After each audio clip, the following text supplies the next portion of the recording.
For more on the severe rainfall and flooding in Beijing, it's joining us now is Einar Tangen. He is a senior fellow at the Taihe Institute and founder of Asian Narrative Substack.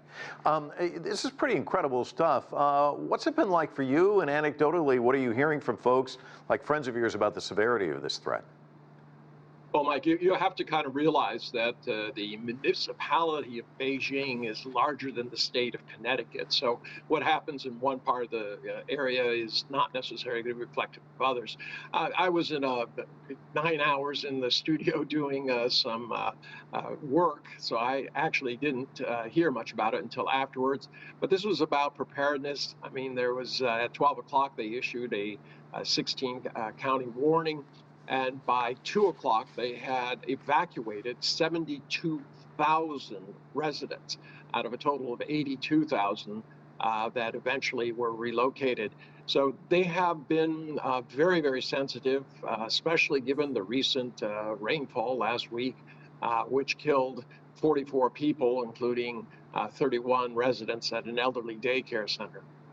You know, Einar, you make such a good point about the hugeness of the terrain, and I was communicating with a friend in Beijing, and they were saying, like, look, in the central area, we don't see this. It's more out in the suburbs. But it has been particularly bad, I guess, in Tianjin, Hebei, some other areas as well under threat as well. So this is really kind of a wide area, and the rain's been pretty substantial, hasn't it?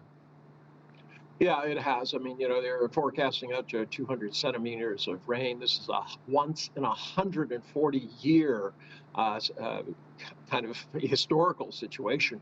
Unfortunately, that was the case in past times. We've seen a number of times when this has happened over the last 10 years. The 2023, it was another 140-year event, mostly affecting the neighboring Hebei province. But in 2012, 79 people died when the Fancheng district was overwhelmed by rain. I was actually in Fangtai, in the neighboring area, watching the preparedness of the local government. I was extremely impressed. They literally set up cots in their emergency response. All members of the government were required to be at their post for a period of 3 weeks. They did not go home, and they just simply did what they thought was necessary to try to alleviate the problems. So emergency response here is far more advanced than, for instance, the U.S. when you start looking at what happened in Texas. Yeah, all hands on deck, undoubtedly still going on now. I was in Iceland a few years back. The Prime Minister said what happens in Iceland doesn't stay in Iceland. Basically, climate change isn't just impacting Iceland, it's having a profound effect around the world. And we're seeing more and more of these severe storms. You just alluded to some, and they're happening just about everywhere. Do you think this is the new normal, and is it enough of a wake-up call that there will be collective action when it comes to climate change, do you think? Well, I mean, you have to be, I believe in that the climate is changing. I think it's hard to ignore that.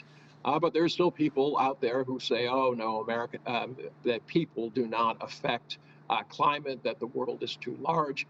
I think with 8 billion people impacting the environment in the world, that it's clear that we are having a very serious effect on the environment. But, you know, the question is, what do you do about it? Right now, in the United States, they're dismantling a lot of green, policies, efforts, whereas in China, they're doubling down. And you're starting to see that throughout the rest of the world, who does believe that things have to be addressed. There are things that governments can do over the short term in terms of being prepared, taking care of their people, putting in measures, making sure that there's good building codes, so you're not putting people in danger. But you cannot change the topography of where you live, and the surrounding Beijing is lots of mountains, as your previous report indicated. And you cannot change the global situation in a day. It takes a lot of time.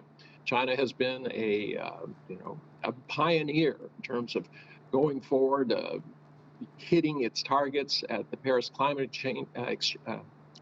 Accord earlier, giving the world the kind of technology in solar and wind that can wean it off the fossil fuels that are creating the CO2. These are the things you can do long term. Short term, you can only react to plan. Yeah. Einar, thanks so much for your insights. Really appreciate it.